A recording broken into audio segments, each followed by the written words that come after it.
let's talk about love, and a question that's been debated for over 400 years. Does love conquer all, or does time eventually conquer love? It all started with what sounds like one perfect proposal. So yeah, this is the big question we're diving into. It's a conversation that got its start way back in the Elizabethan era, with a romantic pitch that honestly seems almost too good to be true.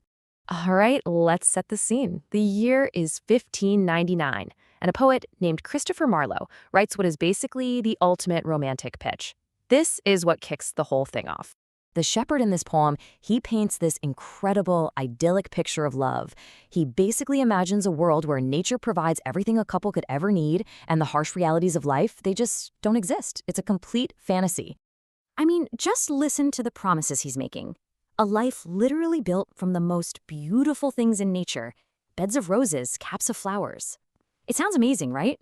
But here's the catch. It's all temporary. Roses, flowers, leaves, none of it lasts. And that single detail is what sparked a legendary response. Well, as you can imagine, not everyone was buying this fantasy. And pretty soon, a sharp, witty, and deeply realistic reply entered the conversation. So the nymph, the woman the shepherd is trying to win over, she gets to speak up.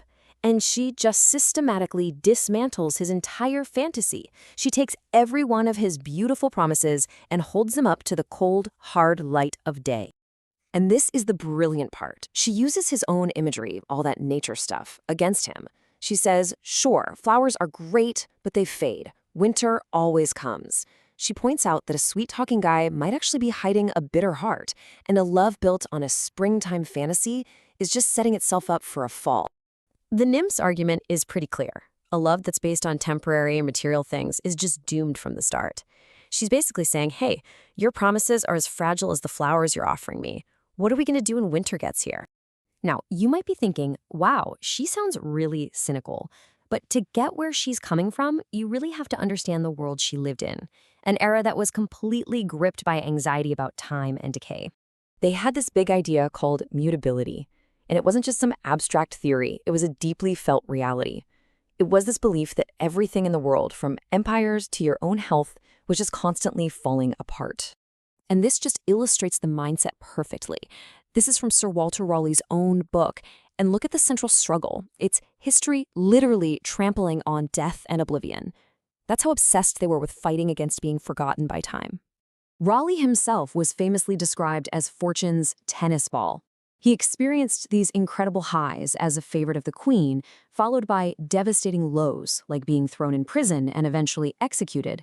So for him, the nymph's perspective wasn't just some poetic idea, it was deeply personal. But the conversation doesn't end there, not even close. Let's fast forward a couple of centuries, because a new voice joins the debate, and she comes at it with a completely unexpected twist. So Emily Dickinson comes along, and her rejection has nothing to do with fading flowers or the passing of time. For her, the problem is that the love itself is just dangerously powerful. Her whole argument is spiritual.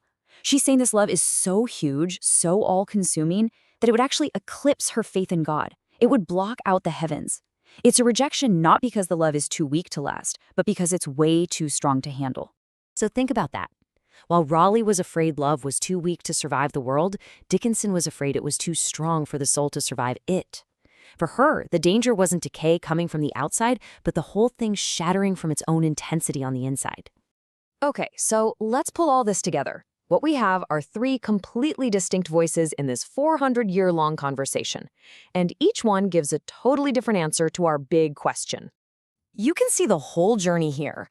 You start with Marlowe, the idealist, who just ignores time altogether. Then you get Raleigh, the total realist, who is terrified of it. And finally, you have Dickinson, who sees time as this eternal stage where the consequences of love play out forever. And this is way more than just a literary argument.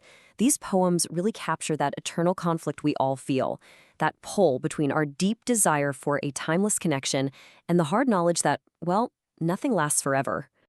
And so this 400-year-old conversation lands right here, at our feet. It asks us to choose. Are you the hopeful shepherd, always believing in the ideal? The pragmatic nymph, who always keeps one foot in reality?